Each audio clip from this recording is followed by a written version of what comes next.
Welcome, Synnøve and Deinniol. So just remind you again, the recording has started. Synnøve is from Norway, Deinniol from the UK. Both are presenters today. They work in independent investigation organizations for accidents and incidents in healthcare. Their work is so interesting. Their reports are openly accessible to everyone on the web.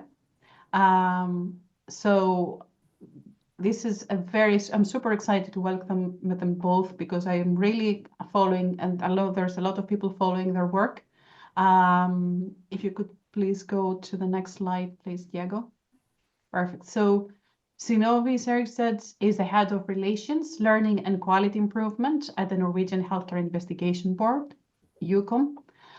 She has been working at the investigation board since its inception in 2018.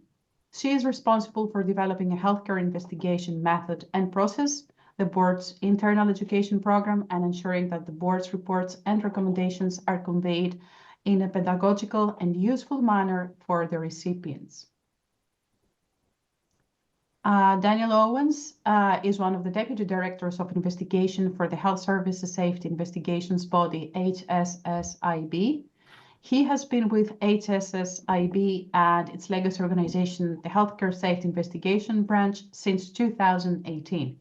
He is responsible for overseeing national investigations across a wide range of NHS and independent healthcare, leading a team of senior safety investigators and ensuring HSSIB investigation reports reflect up-to-date IHFES knowledge and methods to help improve patient safety. Synnøve, Deinniol, thank you very much. We're very happy to have you with us today. So please, the floor is yours. Thank you very much. I'm going to share my screen now and hope it works, and then we'll get into the presentation. So is everyone able to see my screen? Yeah. And is now everyone seeing the slideshow? Yes, perfect. Fantastic. Good. That's always a good start. So yeah, good afternoon. Thank you very much for having us, everyone. We'll jump straight into this because it's a really helpful introduction. So thank you for introducing Synnøve and myself. So as we go through, Synnøve, you'll have to shout out next slide, please. But we'll move through and we've got some time for questions at the end as well. So over to you, Synnøve. Yeah, thank you. Thank you. And thank you for the introduction. And these occasions they're always a reminder that I need to change my photo, take a new photo. Really old. My hair has gone totally gray. So that's a reminder, but thank you for that. So we will give you a short background to who UKOM and the HSSIB are, and also describe how we work and how we collaborate about patient safety investigation practices. Share some of what we have learned in this work, and also give you an update on what is next for our organizations. So next, please, Deinniol. Just a little bit about the UKOM, or the Norwegian Healthcare Investigation Board. It's a really long name, but we are an independent government agency, and our mandate is to investigate serious adverse events and other serious patient safety concerns in the Norwegian healthcare services. And as Anna said, we came into operations in May 2019, 6 years approximately, and we have our own law, which is really important. We'll come a little bit back to that. So the purpose is to improve patients and user safety by investigating and directing our focus on the system level. And by that we mean looking into the framework conditions for the delivery of safe healthcare and healthcare of high quality. And we investigate concerns across different administrative bodies, levels, and sectors. And we, of course, operate 100% independently and autonomously from other institutions, and also the Ministry of Health. And we give recommendations, and we direct these recommendations at the highest system levels, which can mean the Ministry of Health, the Care Quality Commission, Health Directorate, and also professional environments and academic communities. But we also give or provide learning materials and improvement advice for the services to use in their daily improvement work. So that's how we work. And then a little bit about the HSSIB, Deinniol. Thanks, Synnøve. So the HSSIB is the Health Service Safety Investigations body, is the successor organisation to an organisation that's called the Healthcare Safety Investigation Branch. That originally was established back in 2017, and we did things a little back to front. So colleagues at UKOM had their legislation in place first and then developed their operating model. We developed our operating model and waited for our legislation for quite a bit until the Health and Care Act came into place. And then we were able to become HSSIB. Before that, we operated under directions from the Secretary of State, but we now have our statute and our powers and our responsibilities on the Act. So we operate at that national level across England to try and understand what patient safety issues may exist in multiple care settings, particularly the ones that are causing significant harm or that are a bit tricky. We've not quite got our head around how to fix them yet. And we carry out investigations very much at that national level to understand how those risks and hazards could be addressed, and then aim our recommendations and safety learning very much towards the upper ends of the system typically. So recommendations to national organisations, to regulators, to royal colleges. But increasingly, we're finding some value in providing some more local level learning to organisations to provide prompts, checks and considerations about how they could maybe go about improving safety in a local environment as well. We also have an education programme, and we aim to be a global leader in both our our healthcare safety investigations, but also our education work as well. So that education work operates for free for NHS staff in England. And there are a range of courses that they can access to help them understand a little bit more about patient safety investigation, about human factors, methods and tools, about practical tools like interviewing or report writing. And those courses are also available to independent providers, but at a cost. And we are currently working with NHS England to jointly deliver the NHS England's patient safety syllabus to acute trusts across England as well. Very similar to UKOM, our remit is quite broad. We can look across NHS care, but also in the independent sector, if that has an impact on NHS care provision. And as I say, anywhere across England. So, just talking about our collaboration journey. So we've always been quite closely linked, largely because of the time when we both started to rise in thoughts in government and patient safety groups, but also when we started to become operational and think about how we wanted to work. So the very first visit from UKOM happened back in December 2018. At that point, HSIB had been out doing some operational work for probably just about a year at that point, just over a year. And it was really interesting, I think, for colleagues from UKOM to see how things started to work in practice, but also really interesting for us to think about what kind of legal frameworks are being put in place before UKOM started work and how we needed to think about the impact of that down the line for our legislation, but also about how we go about our day-to-day job as safety investigators. There was a small matter of the COVID pandemic in the middle that put off some face-to-face engagement for a wee while. But then in 2022, we went to visit UKOM, and we also visited the University of Stavanger, who've got a fabulous safety science centre there as well, looking at resilience in healthcare. And again, that was very much to share methods and insight. What did we learn? What did colleagues at UKOM learn? And very much at that practical level of how does this work in practice? What are our investigators finding? What's useful? What are the challenges? Very much conscious that at that national level, we were probably the only two investigation bodies in healthcare at that national level at this stage. Subsequent to that, we've had an ongoing relationship, and we've had investigation debriefs from UKOM investigation staff and from our staff by teams to talk through investigation reports, key findings, methods that have been used. UKOM colleagues have come over to England to attend face-to-face investigation education sessions. I think colleagues were at a recent session where we've launched a course of SEIPS, so the System Engineering Initiative for Patient Safety in action, to see how that works in practice, and UKOM colleagues were come over to join us for that as well. And increasingly, we're trying to collaborate on articles and conference presentations and other work, really in support of that need for independent patient safety investigation in healthcare and the professionalisation of patient safety investigation. to give people the time, the space, the skills to really understand investigation practice and to do it well. Because if we can do it well, hopefully we just get that more and more improvement in patient safety, and we can increase the way in which we understand investigation healthcare from a base where we maybe weren't as advanced as other industries. Actually, we can push towards being real exemplars of how we can do really good, high quality work in healthcare to improve safety. I'll pass you back to Synnøve. Yeah. So what have we learned? We have learned quite a lot, actually. So first, we see that, yes, the NHS and the Norwegian healthcare systems, they are different, but we have many similar challenges. And for example, the complexity of healthcare. So we see that the opportunities to identify underlying causes for learning often lie in looking at the transitions between different actors, systems, and also looking at the interactions between various sectors, such as, for example, health, education, and also the labor market. And although it is important to look into the work as done, we often see that each individual healthcare professional or even organization, they do things correctly, yet still things go wrong. And therefore we have learned that we need to look at the collaboration, the transitions, and often also the patient and user involvement to kind of capture the complexity of the system. And how do we select these cases for investigation?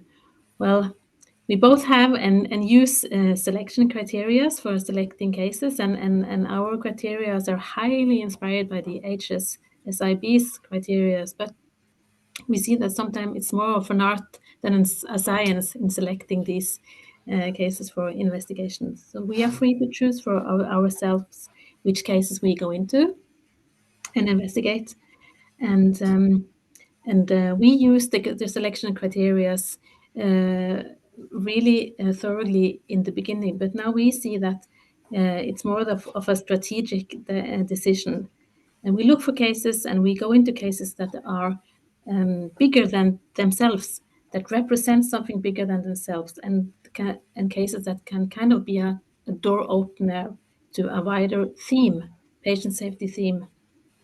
And there are a lot of cases to go into, and we are both quite small organizations, not too many people. In Norway, in UKOM, we are 24 people, and we don't have that much money, so the investigations could grow sky high. So we need to think thematic when we choose which cases and themes we go into. Yeah, Deinniol. Yeah, I think just to echo some of that again, the size of our organisation, we're relatively small. We've got about 48 staff in total, of which we've probably got 15 to 20 staff that are actually investigating or out there doing investigation work. And just to mirror the complexity and trying to understand what we select. I mean, healthcare is a hugely complex system with many patient safety concerns, risks, hazards that exist at all levels.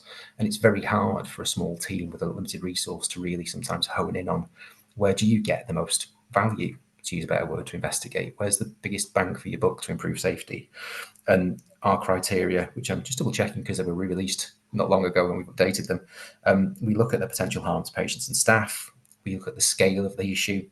We look at the potential to drive improvement, but we also look at health inequalities to see if there's a way that we can look at that through a safety lens as well.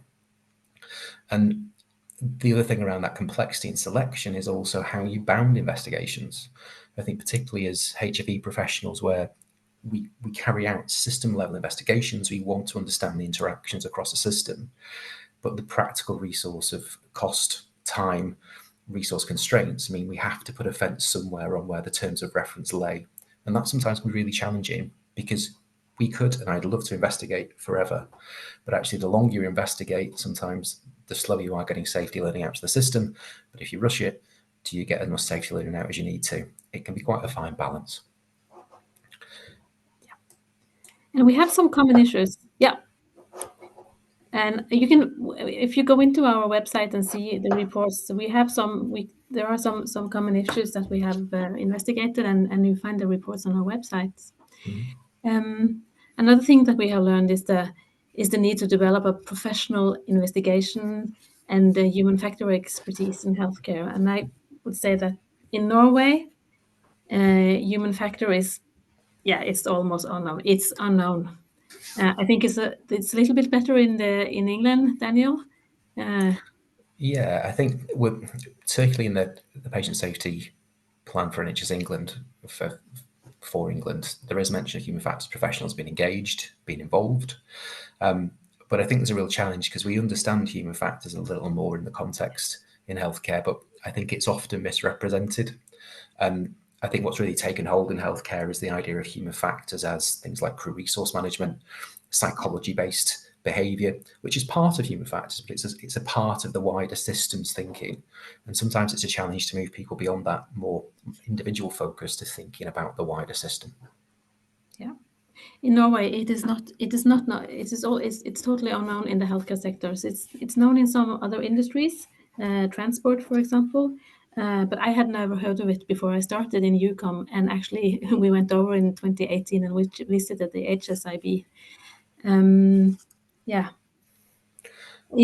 Norway, the official method that is taught from the health directorate to both hospitals and the municipal healthcare services is for investigating serious adverse event is a root cause analysis still. And they actually, just today, they launched a new course in root cause analysis for all the hospitals in Norway. So that's the state in Norway. And I think particularly in England, we've moved away from root cause analysis. I think there's quite a bit of literature out there now to suggest that maybe it isn't as effective in healthcare as it could be, or maybe could it ever be as effective given its history from sort of production lines and technical processes to a large socio-technical investigation. So NHS England now prefers the use of SEEPs as a systems tool. But actually, we're still finding there's sometimes a knowledge and skills gap. So as much as you try to educate and people want to engage, actually applying some of those different methods and tools in practice is quite challenging. And people have got lots of experience from using RCA. And we are starting to see some really good systems level investigations locally by staff on the ground. But equally, we're seeing some that very much use old methods and RCA approach, but in a different template. So there's still work to do there. Absolutely. Yeah. Deinniol. Yeah, and just this view that there must be a place for independent patient safety investigations. And I think it's just really important to stress that the work we do is here entirely for safety. We do not place any blame. We don't apportion any liability in the purpose of our investigations. It's there for learning. We're entirely there to support learning and improvement of safety across the system. And that is very different than some other bodies that have an interest in safety, because typically they also have some sort of regulatory mechanism. So they've got the regulatory function alongside a safety function, and sometimes they maybe don't quite sit when we're talking about no blame, no liability investigations. And we provide a different lens on some of the problems in the system, because we can step aside, we can use the expertise we've got. We're very privileged to have the time and the space to hold ourselves as investigation professionals and not have those competing demands.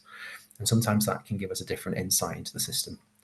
I think particularly where in UKOM and HSSIB, we have quite a multidisciplinary team. So we don't rely purely on clinicians. We don't rely purely on HFE experts. We blend our teams wherever we can, have different skills and experience. So if I've got an investigation team going out with 3 senior investigators, one is an investigator with maybe a nurse clinical background, one could be an investigator with an aviation accident background, and one could be an investigator with a human factors psychology type background. And those skills really blend and merge to give us a bit more of an oversight of what's going on.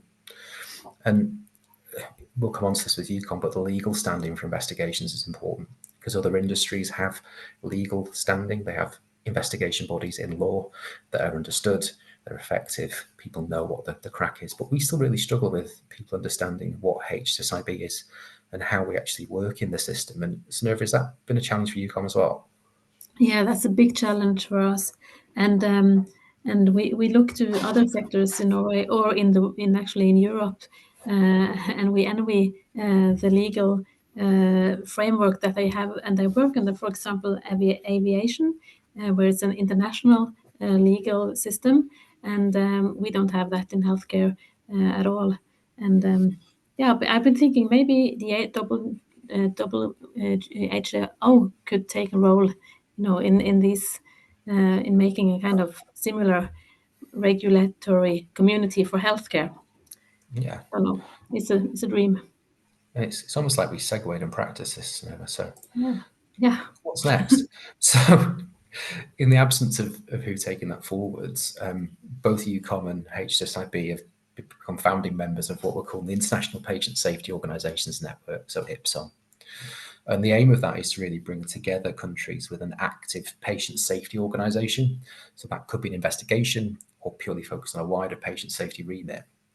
And those countries that aspire to have one are very much with the understanding that's built between ourselves and UKOM that actually by sharing learning and gaining an understanding of the challenges we face together, it really improves how we investigate, the skills we have, and how we can make sure our recommendations really make an impact on patient safety. Because very few of the challenges we face are novel. Other organisations are facing them. People in a patient safety space are facing them. So sharing that across borders has been really helpful so far to really engage and understand where people are, where we can offer support, where people can offer support to us as well. And that network meets quarterly online. It's chaired by HSSIB. It currently has representatives from over 27 countries, including the Irish Health Service Executive as well. So what's next, Synnøve? Yeah, what's next? So in Norway, we have actually now a government proposal to repeal our law and merge UKOM with the National Supervisory Board. And this is troublesome to us and to the health services because this proposal explicitly states that the key principles of independence and non-punitive and the strict confidentiality that we work under will actually be abolished. And, the safe space that we have will also be abolished. So this is a proposal. There is significant political disagreement about this, and also the professional environment and academic environment, they disagree. So this is something that is going on, and that will probably be settled this spring. And actually, today we have our government has been in a crisis, and there is a lot of political turbulence in Norway. So we actually don't know. So it's a kind of a it's a kind of a vacuum situation. Yeah. And in England. So we'll wait on the outcome of the second DASH review. So there's currently a review going on in England to look at 7 different patient safety organisations, largely to see who has what function and are functions being duplicated. So HSSIB is part of that to see what happens in the system. I think there's always a place for independent safety investigation, but does that look like it does now? Does it look slightly different? We're not quite sure. We're hoping that review is going to be out come February or March to give us an idea of what the next steps look like. We're currently really focused on delivering our first organisational strategy, and again, really thinking about sort of the front and the back end of our process. So how do we identify things to investigate to make sure we ultimately get the biggest impact out of our work and can make the greatest improvement? And it's a real challenge. It's ongoing. Any thoughts or ideas, please let us know. We're always interested to hear from colleagues. And I just wanted to flag just a few things we've got coming out in the next few months that could be interesting for people. So today we have a report that's been published on the back of a Secretary of State direction we had to carry out investigations into mental health in patient settings. And that report's looking at learning from deaths. What I would say, if you want to read that, it's a really powerful report. It's quite long, can be quite upsetting in places. It's a really strong voice from patients, families and carers there about the experiences they've had. We then have medications not given investigation coming out.